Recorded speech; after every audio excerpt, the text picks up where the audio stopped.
Assalamualaikum warahmatullahi wabarakatuh. Bismillahirrahmanirrahim. Innal hamdalillah nahmaduhu wa nasta'inuhu wa natubu ilaihi wa na'udzu billahi min shururi anfusina wa min sayyiati a'malina. May yahdihillahu fala mudilla lahu wa may yudlil fala hadiya lahu. Asyhadu an la ilaha illallah wahdahu la syarika lahu wa asyhadu anna Muhammadan abduhu wa rasuluh. Allahumma salli wa sallim ala nabiyyina Muhammadin wa ala alihi wa ashabihi. Qala Allah Ta'ala, inna a'tainakal kautsar fasalli li rabbika wanhar inna syani'aka huwal abtar. Waqala an-nabi sallallahu alaihi wa alihi wasallam, ma amila adamiyyun min amalin yawmun nahar ahabbu ila Allah min ihraqid dam. Innaha la ta'ti yawmal qiyamah bi quruniha wa ash'ariha wa adlafiha. Wa inna ad-dama la yaqa'u min Allah bi makani qabla an yaqa'a al-ardi fatibu biha nafsan. Rawahu Tirmidzi. Bapak Ibu jemaah sekalian yang tentunya semoga senantiasa dirahmati Allah Subhanahu wa taala. Alhamdulillah, oleh Allah Subhanahu wa taala kita masih diberikan nikmat yang begitu banyak. Manakala kita mampu melangkahkan kaki kita ke musala ini, itu nikmat. Di antara sekian banyak yang pengen sholat jamaah tapi nggak bisa. Manakala kita bisa duduk bersama-sama di majelis ilmu, itu juga nikmat. Pada ketika banyak orang pengen duduk tapi nggak mampu. Ada dua, barangkali tidak mampu dalam artian adalah fisiknya. Dia pengen datang tapi fisiknya nggak bisa, lagi sakit dan sebagainya. Atau barangkali nggak mampu adalah fisiknya bisa tapi hatinya nggak mau. Sama juga, hati nggak mau. Badan sehat tapi hatinya nggak mau. Maka hidayah ya belum datang. Dalam artian belum datang, belum dia sambut. Nah Bapak Ibu yang dirahmati Allah Subhanahu wa taala. Dan alhamdulillah pula kita sudah masuk, kalau tidak khilaf malam ini adalah ke-26 bulan Dzulqa'dah. Tinggal kurang dari setengah bulan lagi kita akan masuk kepada Idul Adha. Yang kita perhatikan Bapak Ibu yang dirahmati Allah, ketika bicara tentang udhiyah atau ad-dhahiyah, maka Said Sabiq menyebutkan bahwasanya al-udhiyah atau ad-dhahiyah adalah ismun, sebuah nama tentang 5 yudabbihu minal ibil wal baqar wal ghanam, tentang suatu penyembelihan binatang korban, yaitu unta, sapi dan kambing. Yaumun nahar wa ayyamu tasyrik, di hari nahar, hari korban itu, dan hari tasyrik 10, 11, 12 dan 13, 4 hari. Taqarruban ilallahi ta'ala, dalam rangka mendekatkan diri kepada Allah ta'ala. Inilah yang disebut dengan udhiyah. Jadi udhiyah itu atau ad-dhahiyah itu adalah sebuah nama untuk satu peristiwa penyembelihan hewan kurban yang dia 3 jenis, unta, sapi dan kambing, di hari kurban itu dan hari tasyriknya, dan tujuannya adalah untuk mendekatkan diri kepada Allah Ta'ala. Adakah kurban yang tidak untuk Allah Ta'ala? Banyak. Ada istilah memalas jembatan dulu, menyembelih sapi supaya apa? Dipalas jembatan. Itu bukan untuk Allah. Dan lain sebagainya juga banyak. Nah, kemudian disyaratkannya korban itu biqauli subhanahu, dengan firman Allah Subhanahu wa taala, inna a'tainakal kautsar. Sungguh kami telah memberikan kepadamu al-kautsar. Al-kautsar itu sebuah sungai. Ya, wa huwa nahrun, dia adalah sungai. Yang kata Nabi, a'tani, memberikan kepadaku, Rabbi azza wa jalla, Tuhanku azza wa jalla. di surga nanti. Dan kalau kita baca di hadis-hadis itu, rasanya manis, kemudian ujung ke ujung emas, mutiara dan sebagainya. Itu Al-Kautsar. Diartikan nikmat yang sangat banyak sekali.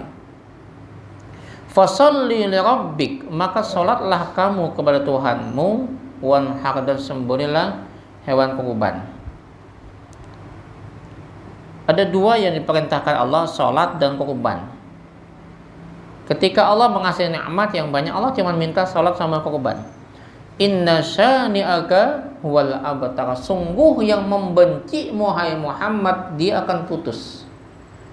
Bapak Ibu, dulu Nabi itu dicaci, dicela. Muhammad abtar, Muhammad putus. Kenapa? Karena anak laki-laki Nabi meninggal. Qasim meninggal, Abdullah meninggal. Ada lagi dia punya anak dari istri yang bernama Mariatul Qibtiyah, namanya Ibrahim, juga meninggal. Maka dikatakanlah Muhammad abtar, Muhammad putus. Apa yang putus? Nasab.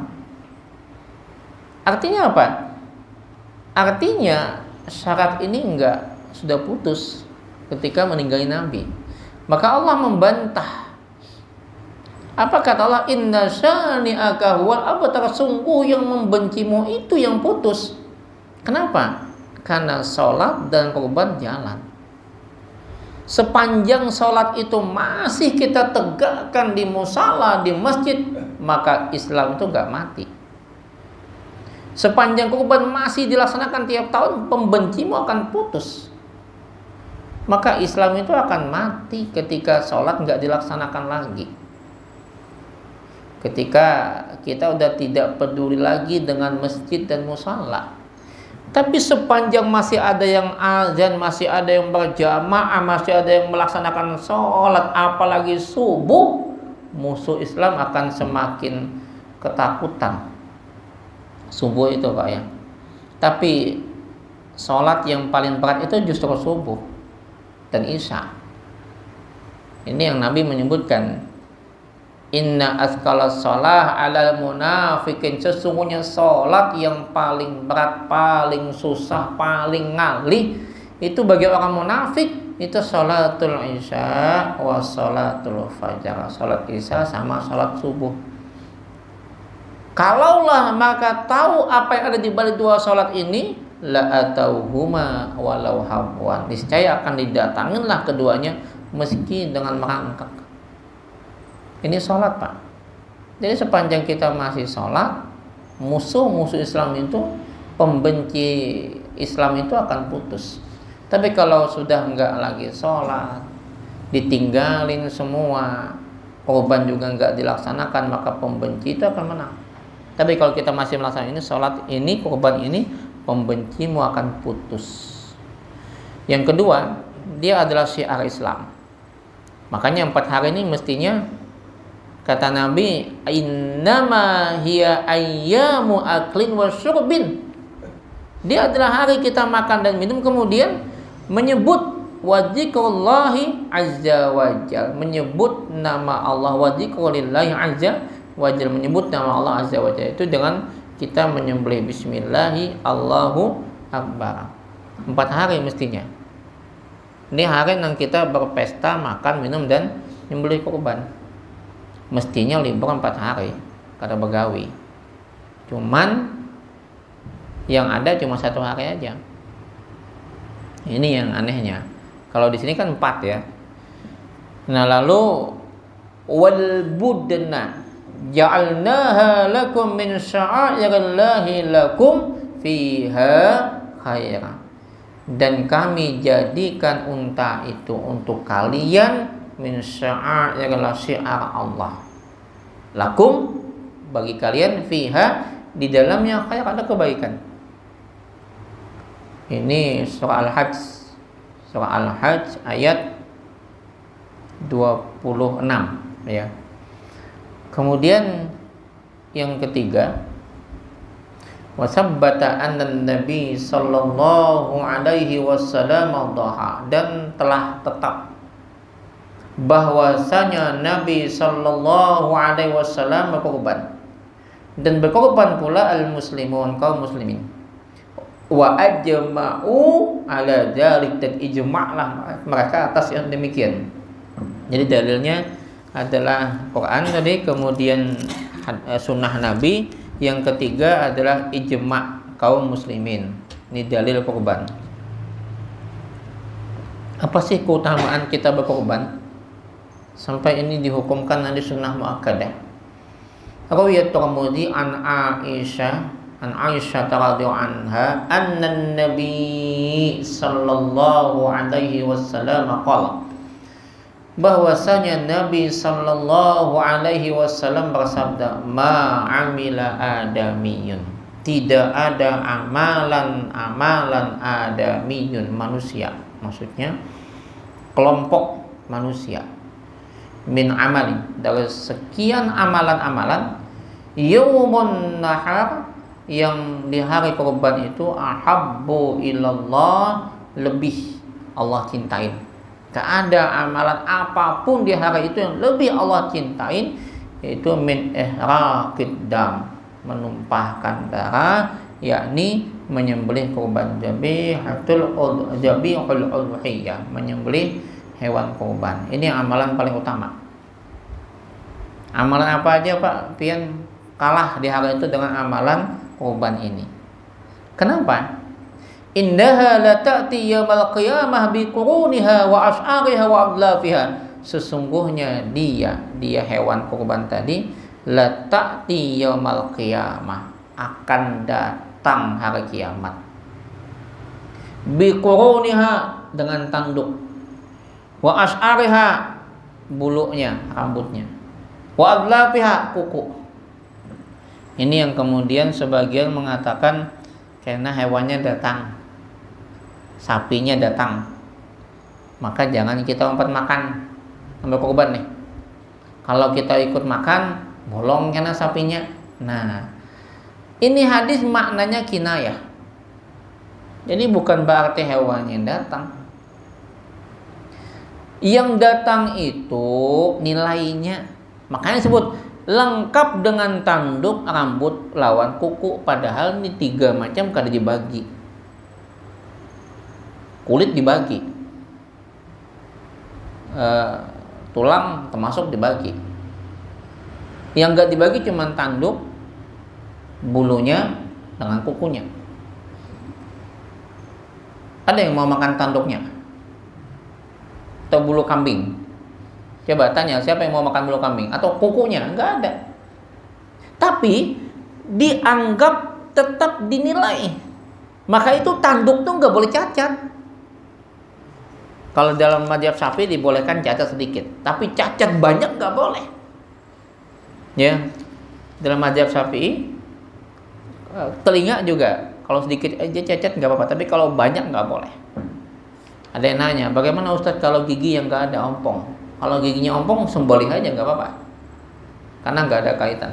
Nah, tapi kalau tanduknya, makanya itu kemudian kurban itu harus sempurna, nggak boleh cacat, nggak boleh pincang, nggak boleh picak, nggak boleh sakit, nggak boleh kurus. Ya, 4 macam yang paling utama. Arba'atul la tujzi'u fil adahi, 4 yang tidak dibolehkan dijadikan hewan kurban. Al-awra'ul bayyinu awraha, wal maridatul bayyinu marduha, wal arja'ul bayyinu dhal'uha, wal ajfa'ul lati la tungki. Picak, sakit, pincang, dan kurus. Ini yang tidak boleh. Nah, Bapak Ibu yang dirahmati oleh Allah Subhanahu wa taala, apa maksudnya? Datang itu lengkap nilainya dengan tanduk, rambut, dan kuku. Bukan hewan yang datang. Kebanyakan kambing di surga. Coba pian berapa kali dia berkorban dalam hidup. Karena korban ini kan sudah ada tiap tahun, bukan sekali seumur hidup, setiap tahun, ya. Yang kedua, wa inna dama la yaqa'u minallahi bimakanin, dan sungguh darahnya akan sampai kepada Allah di tempat. Ini juga maknanya kinayah. Bukan darah yang sampai, tapi keikhlasan. Makanya Bapak Ibu, ada pernah terjadi sapinya mati, dipatok ular, terjerungkup ke dalam sumurnya, mati. Nah, berkorban minta ganti. Gak usah minta ganti lagi. Kenapa? Udahlah, yang penting keikhlasan. Kita ikhlas sudah nyampe. Masuk yang berangkat haji tahun ini kada jadi. Udahlah, gak usah memfitnah-fitnah pemerintah lah, gak usah ngomong inilah, karena bahaya ya. Kalau itu salah gimana? Tabayyun dulu. Jangan memfitnah dulu hanya tabayyun. Ini yang salah. Tabayyun dulu. Ya, padahal kan ada hutang lah dengan Saudi. Gak ada hutang. Memang kondisi Covid. Dan memang di sana yang batasi, bukan di pemerintah yang batasi, di sana yang batasin. Ya, ini Pak Yudi tahu banget nih, karena bini beliau di bagian haji. Jadi jangan kita memfitnah dulu. Ketidaksukaan kita kepada satu kelompok jangan membuat kita berbuat tidak adil dengan kelompok itu. Ketidaksukaan kita dengan pemimpin atau pemerintah jangan membuat kita berlaku tidak adil dengan pemimpin itu. Ya. Semua salah gitu. Tapi kalau kita lagi cinta, wah, semua yang salah tuh baik semua. Ini enggak boleh. Tapi kalau kita lagi benci, kesalahannya itu kesalahan yang sedikit menghapuskan kebaikan yang banyak. Itu jangan sampai. Kalau lagi cinta, semua yang salah hapus oleh kebaikannya.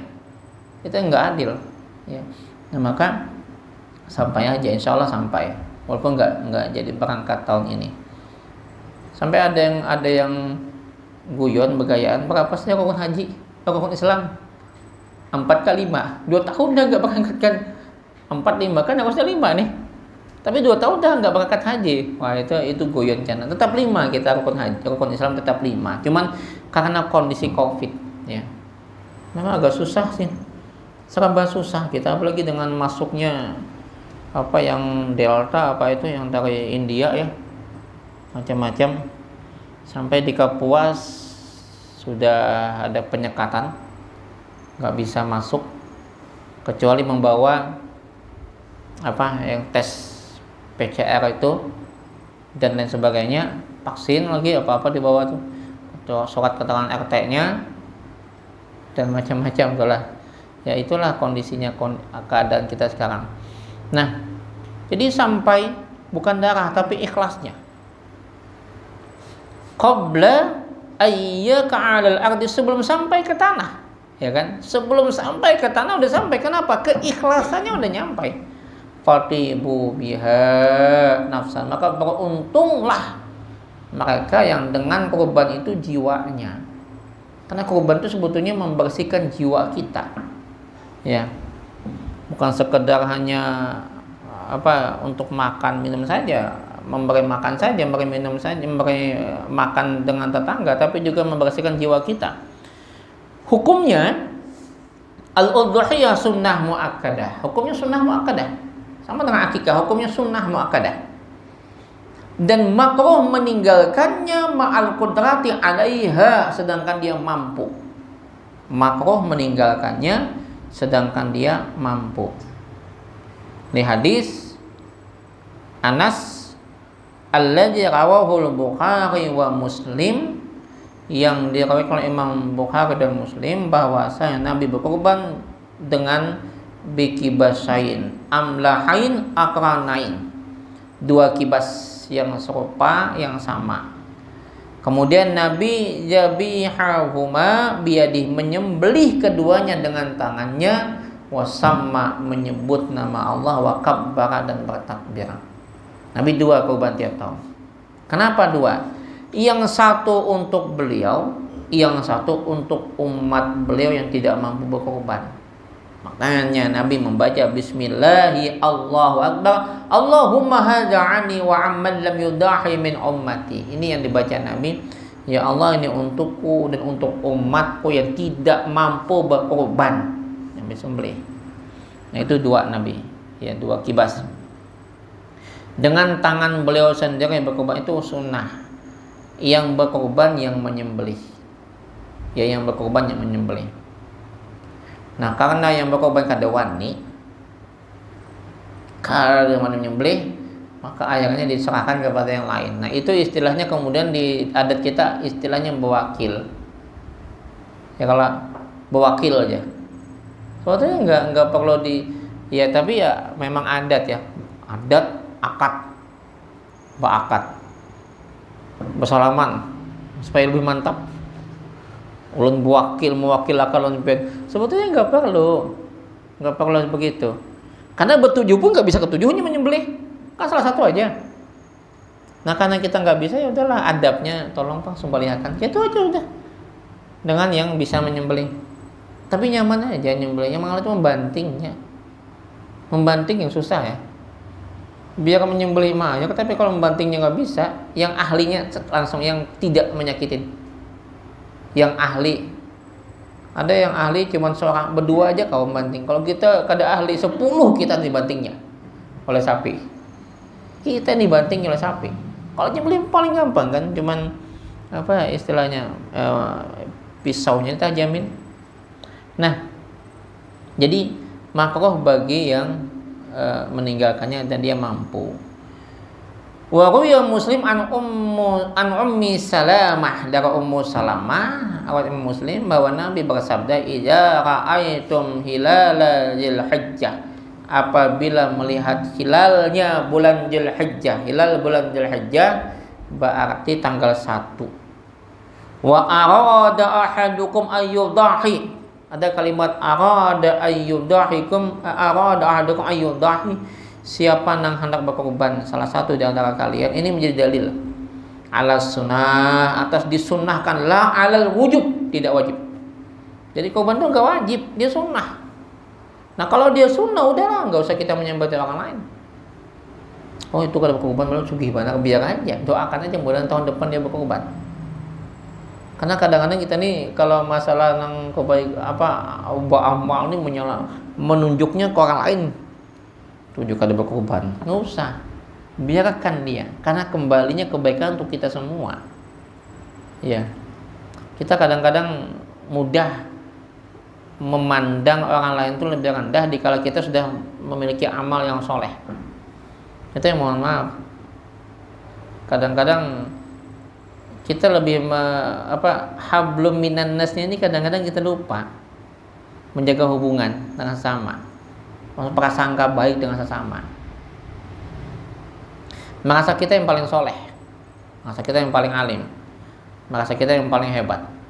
Itu makanya Imam Al-Ghazali mengingatkan, taraku mula hadatul amal, tinggalkan perasaan peisian amal. Wala tarkul amal, tapi jangan kau tinggalkan amalnya. Tinggalkan perasaan berisi amal. Tinggalkan perasaan, ini aku yang punya amalan. Tapi jangan kau tinggalkan amalan itu. Tetap kita beramalan, tapi jangan kita merasa beramal. Nah, kalau kita udah merasa beramal, menyalahkan lalu menganggap kita hebat. Sama kadang kita merasa berilmu, merasa paling tinggi ilmu, lalu kemudian memandang orang lain rendah. Maka jangan merasa berilmu. Kalau orang merasa berilmu disambati, marah dia. Tapi kalau orang nggak merasa berilmu disambati, nggak apa-apa. Ini yang kadang-kadang susah dimiliki, bahkan oleh ahli ilmu sekalipun. Ya, makanya kadang di sini yang perlu kita jaga nih. Ada orang mencaci, memaki, ya udah biar aja. Kenapa yang penting itu kita dengan Tuhan, bukan bagaimana pandangan manusia. Tapi dengan manusia kita tetap berusaha untuk sebaik-baiknya. Nah, apabila menghendaki salah satu di antara kalian berkorban, dan itu datang tanggal 1 Dzulhijjah, falyumsik an sya'rihi wa azfarihi, maka tahanlah rambut dan kukunya. Artinya tidak boleh motong kuku, tidak boleh memotong rambut sampai tanggal hari kurbannya. Itu jangan potong kuku, jangan potong rambut. Jadi kapan motongnya? Wah, ini aja. Yang berhadangan isukah. Yang bila sebelum tanggal 1 Dzulhijjah, ayo pendak kasih ke tukang gunting begunting. Gundul pun hendak atau tata kuku pun hendak mengkada ya kada masalah, tapi tidak boleh motong kuku, motong rambut di tanggal 1 sampai tanggal 10. Itu makruh hukumnya. Hukumnya sunnah muakkadah. Nah, kemudian adakah kurban itu wajib? Ada. Mata tajibun. Kapan diwajibkan kurban? La tajibu illa bi ihda amrain. Tidaklah diwajibkan kurban itu kecuali satu di antara dua macam perkara. Tidak diwajibkan kurban kecuali satu di antara dua perkara. Yaitu yang pertama, apabila kita punya nazarah. Liqauli Rasul sallallahu alaihi wasallam, sebagaimana sabdanya Rasul, man nazara ayyuti Allah falyuti'hu. Barang siapa yang bernazar untuk taat kepada Allah, wajib dia melaksanakan ketaatan itu. Kurban itu sesuatu untuk ketaatan enggak? Kan sesuatu yang ketaatan. Nanti kalau saya anak lulus apa misalnya itu penerimaan CPNS ya, lulus CPNS, aku bernazar tahun ini berkurban. Lulus misalnya, wajib. Kenapa? Kurbannya adalah ketaatan. Nanti kalau dagangan laku, kita akan tulak umrah. Umrah itu ketaatan, wajib. Nggak sunnah lagi dia, jadi wajib kalau dia bernazar. Kalau saya sembuh dari penyakit ini, maka saya bernazar puasa. Puasa itu taat kepada Allah, wajib. Apalagi yang bernilai yang tadi sunnah jadi wajib. Nah, kalau kaina lakiku sembuh atau biniku sembuh dari penyakit atau apa misalnya, maka karena aku mandak kembang di kuburan. Nah, pertanyaannya, mandak kembang di kuburan itu dalam rangka ketaatan kepada Allah bukan? Nah, ini yang jadi persoalan kita. Saya enggak mempersoalkan. Saya tanya dulu, ada enggak nilai ketaatan kepada Allahnya? Kalau enggak ada kewajiban. Ya. Saya tidak melarang orang ziarah. Tapi yang bernazar mandak kembang itu ada enggak nilai ketaatan? Itu harus kita pertanyakan. Kalau enggak ada kewajiban. Ya. Bagaimana kalau yang bernazar itu meninggal? Wa hatta law matan nazira, hingga nang bernazar itu meninggal, maka dia harus menyampaikan akan nazarnya tadi kepada ahli warisnya, binazar tentang nazarnya qabla mautis, sebelum kematiannya. Jadi sakit nak misalnya, kiau anaknya abah nih semalam bernazar. Apa nazarnya? Misalnya berkurban tadi kan, bila tanah di anu itu payuk misalnya kan tuh ada kalau. Nah, ternyata tanahnya payuk. Jadi abah lah berkurban. Cuman ternyata abah nih garing nih, usia mati. Nah, anak amin. Nah, ini nih anak durhaka. Kenapa? Tanah kan payuk. Jadi bila ternyata pas belum saatnya, belum waktu berkorban dia meninggal, maka anaklah yang berkorban. Gimana caranya? Tetap nih ambil duit harta nang dari abah tadi sebelum dibagi waris. Kan waris tuh ya. Abah mati, meninggal, orang tua cepat atau mana dibagi waris. Mama masih hidup misalnya, maka dibagi dua. Kalau dalam kompilasi hukum Islam dibagi dua. Tapi ada sebagian yang kalau dibagi dua aja karena banyak begawi. Nah, itu terserahlah. Itu pemahaman kawan-kawan yang datang dari Saudi sana. Saya nggak sebut nama kelompok. Ya. Ada ponakan saya berangkat ke Madinah, kuliah di sana. Saya bilang, kau berangkat ke sana ambil ilmunya, jangan kau ambil budayanya. Bedakan mana ajaran, mana budaya.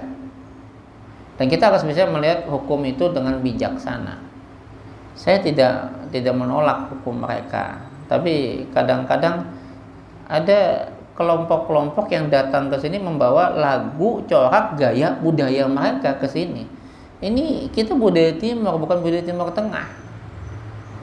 Yang kadang-kadang agak ya gimana lah, bahasa kemudian suka menyalahkan, itu kelompok-kelompok itu biasanya.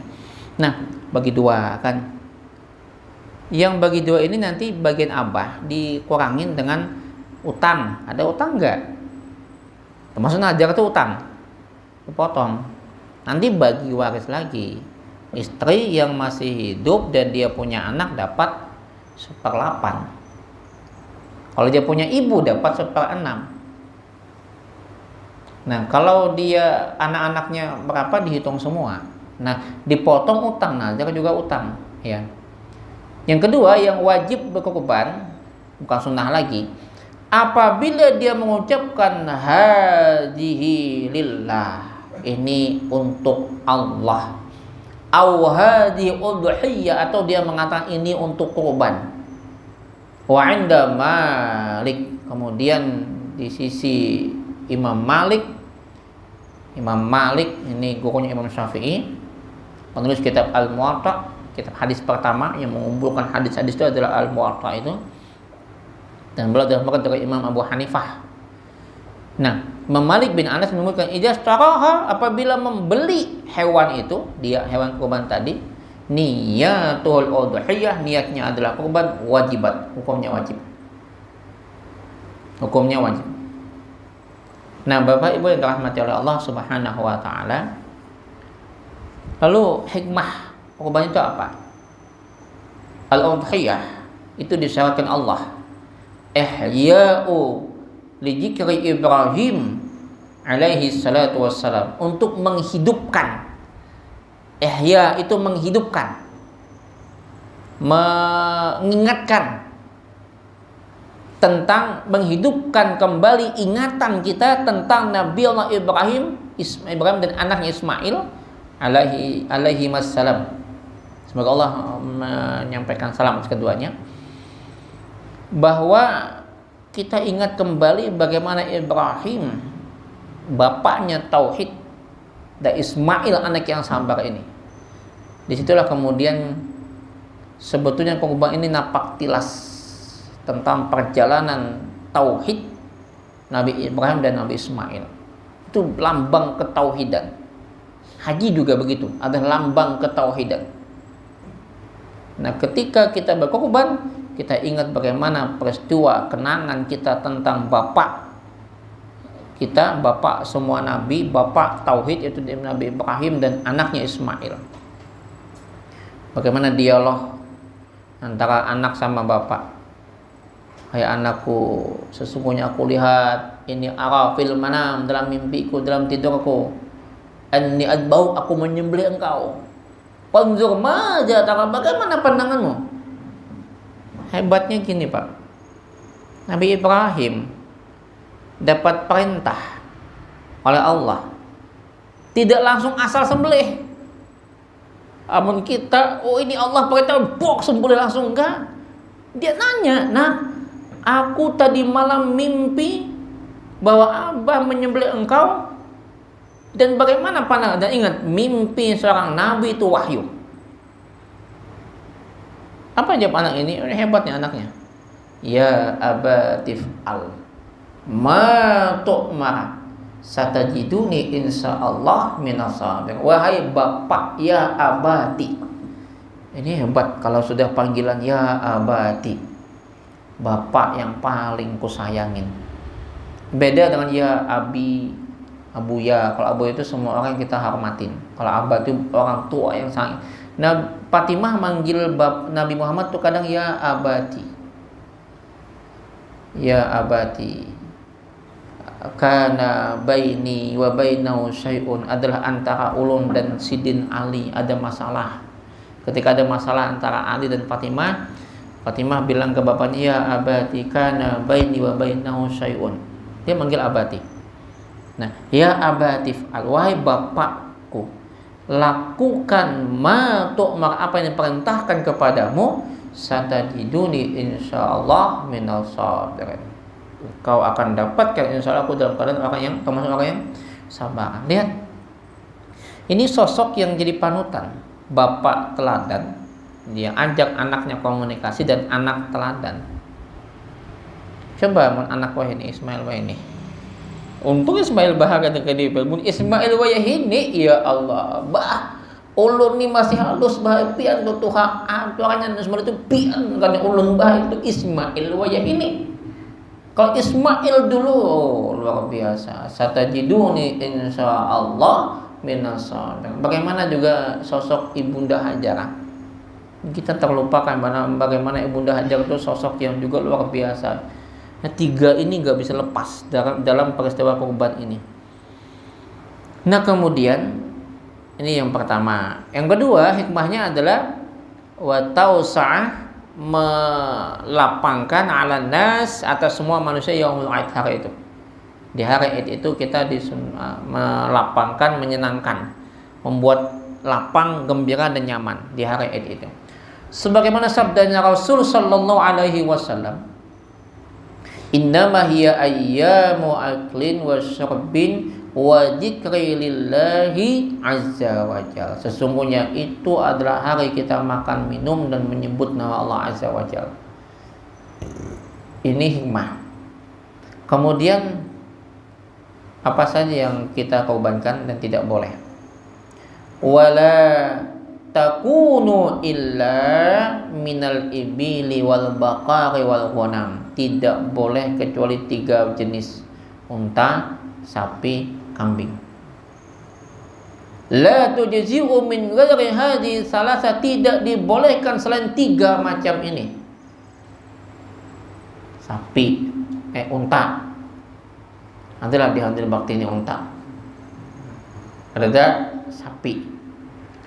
Kada Ustaz, sapi yang ada tuh hadangan. Kada Bapak? Hadangan kerbau. Itu bersepupu sekali lawan sapi. Beding sanak. Jadi boleh disembelih. Yang sejenis. Atau bila tidak, kambing. Cuman membedakannya adalah kalau unta adalah ansaba'ah, wal baqarah ansaba'ah. Unta itu dari 7 orang, sapi juga dari 7 orang. Kambing seekor aja. Ini kambing bertujuh juga. Guru sembelihakan bang kambing korban ulun. Tahun 2000 berapa semalam ulun tuh? 2007-an. Kambing sikung. Tetangga kesian. Akhirnya siapa namanya? Julung catatan bertujuh sekalinya. Ya Allah. Kayak apa nih kayak ini? Tapi kita apresiasi, Pak. Ini orang bertujuh kada mampu. Tapi niatnya hendak mensyiarkan Allah nah. Agamanya Allah. Ada nang mampu kada hendak. Nah ini yang jadi masalah kita, problem kita. Makanya saya kadang gini, ada masjid kita kehibakan dengan sapinya. Ada lagi masjid kita nang malah kadada. Ini masjid dalam artian masjid kita semua masjid ya. Saya nggak membedakan masjid apapun. Ya kelompok manapun, masjid ya satu. Jangan sampai kita terpecah, terkotak hanya nama. Ya. Saya lihat di YouTube itu antara ustadz satu sama ustadz lain saling menghujat, saling mendebat. Malu, Pak. Kita tuh malu. Sudahnya ada orang non-muslim masuk Islam jadi mu'alaf, datang-datang konsumsinya hanya ceramah menyambati agamanya dahulu. Malu kita. Itu kata Ibnu Qayyim al-Jauzi ketika berbicara tafsir ayat wala tasubbul ladzina yad'una min dunillah, janganlah kau mencela sembahan yang selain sembahan Allah. Ini maknanya kalau kita mencela mereka sama dengan merendahkan agama kita. Cuman kita ketujuh Memang di satu sisi bagi kita yang belum kuat imannya ini, yang belum yakin tapi sok mantap ini, bila ada mu'alaf datang membandingkan antara agamanya yang wayai ini dan agama yang dulu, seolah kita punya masukan apa namanya nutrisi. Enggak perlu kita membandingkan karena kita udah yakin agama kita. Quran tuh udah yakin, kenapa perlu dibandingkan lagi? Silahkan bandingkan kalau Anda belajar di Fakultas Usuluddin, itu ranah ilmiah. Kalau di ranah ilmiah oke, nggak apa-apa. Tapi kalau di ranah publik jangan. Kalau ranah ilmiah ada undang-undang yang menjaga, yang melindungi. Tapi kalau ranah publik kita menghina agama orang lain, itu sama dengan menistakan agama kita sorangan. Merendahkan agama kita sendiri, nggak perlu kita merendahkan mereka. Karena secara tidak langsung kita tahu agama kita udah tinggi, ya lu wala yu'la alaih, nggak perlu lagi kita merendahkan mereka. Cuma kadang-kadang bilanya dotong jenis-jenis yang ketujuh menghina, menyambati itu adalah di mana kau hibak. Yang ngaji itu yang ini nih, Quran, hadis, kemudian kitab-kitab ini, itu yang kita kaji. Nggak perlu kita mengkaji agama orang lain. Nah begitupun juga mereka jangan coba menyentuh kita, jangan coba menghina kita. Karena kalau sekali mereka menghina kita, nggak ada boleh tinggal diam. Ketika agamamu dihina, nabimu dihina, kitabmu dihina, rasulmu dihina, kau diam, kata Buya Hamka, mati lebih baik bagimu. Jadi jangan coba-coba menghina kita. Kita nggak menghina mereka, tapi jangan menghina kita. Itu harus kita diingatkan kepada mereka. Maka kalau kita nggak suka agama kita dihina, janganlah kita menghina agama orang lain. Nah, cuman apalagi nanti pakai ceramah mereka. Karena mereka nggak bisa baca ini. Mereka kan baru masuk Islam. Makanya mohon maaf Bapak Ibu, saya punya guru, pian pasti kenal, Allah yarham Ki Haji Rafi Hamdi. Pernah ingat tuh? Beliau itu mendidik banyak dai dan banyak membina mu'alaf. Itu tahu kan? Sampai hari ini masih ada. Tapi kami nggak pernah berkuara tentang itu, dan kami nggak pernah mengorbitkan mereka karena kadang-kadang ada yang nipu. Pernah kejadian kita ditipu oleh mu'alaf. Yang kemarin itu saya udah baca ketika saya mau itu, wah ini nipu kita nih. Ternyata begitu heboh, ternyata dia penipu. Hati-hati nih. Kami sampai sekarang masih membina mu'alaf itu masih. Tapi kami nggak pernah minta bantuan dana untuk pembinaan mu'alaf. Ketika mereka udah bagus, kita lepas, masih ada pembinaan yang lain. Sampai sekarang masih pembinaan itu, dan kajian-kajian juga masih ada dilaksanakan. Dai-dai kita juga masih kita kirimkan ke pedalaman. Nah itu yang apa istilahnya, kita nggak terlalu bangga dengan banyaknya mu'alaf tapi kemudian merendahkan agama kita. Justru kita khawatir di data majelis ulama kita itu lebih banyak mereka yang murtad daripada mu'alaf. Lebih banyak. Satu sisi kita bangga mereka banyak menjadi mu'alaf, tapi di sisi lain kita sedih ketika banyak yang murtad banyak yang murtad. Kemudian ada hasil survei kemarin ketika saya ketemu sama teman-teman di Dinas Pemuda dan Olahraga. Hasil survei bahwa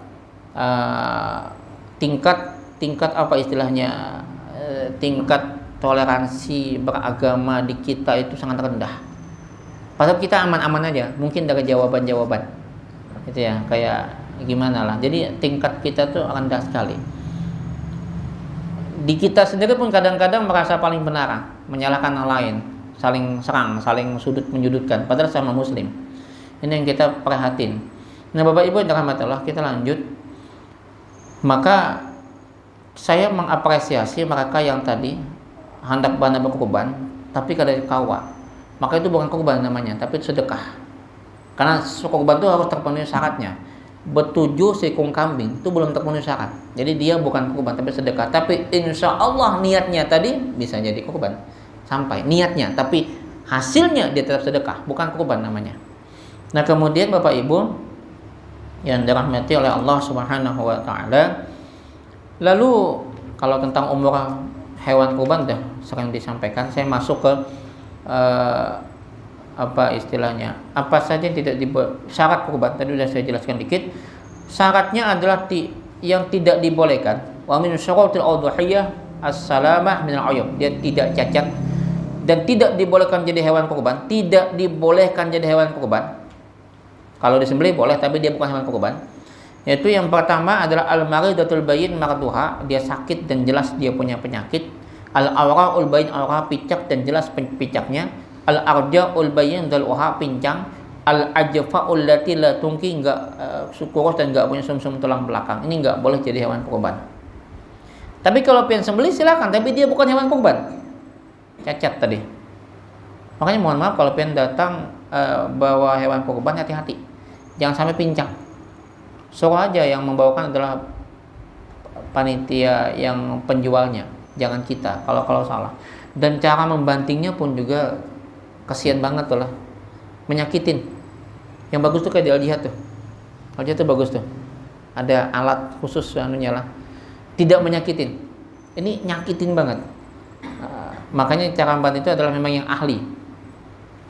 Kemudian tentang banyaknya hilang telinga dan banyaknya hilang tanduk juga itu termasuk. Kalau gigi nggak masalah, kalau gigi hilang nggak masalah, yang penting tinggal macam itu. Imam Syafi'i menyebutkan kalau tidak ada kami dapatkan la nahfadhu anin Nabi SAW, daripada Nabi SAW tentang persoalan gigi. Ya, jadi boleh walaupun dia tadi giginya ompong boleh sembelih. Kapan menyembelih kurban? Disyaratkan fil udhiyah, dalam kurban itu adalah bahwasanya menyembelihnya itu tidak boleh alla tadbahu illa ba'da tulu'i syams, tidak boleh kecuali sesudah terbitnya matahari min yaumil 'id, pada hari kurban itu, setelah terbitnya matahari, ya, dan setelah selesai sholat Id.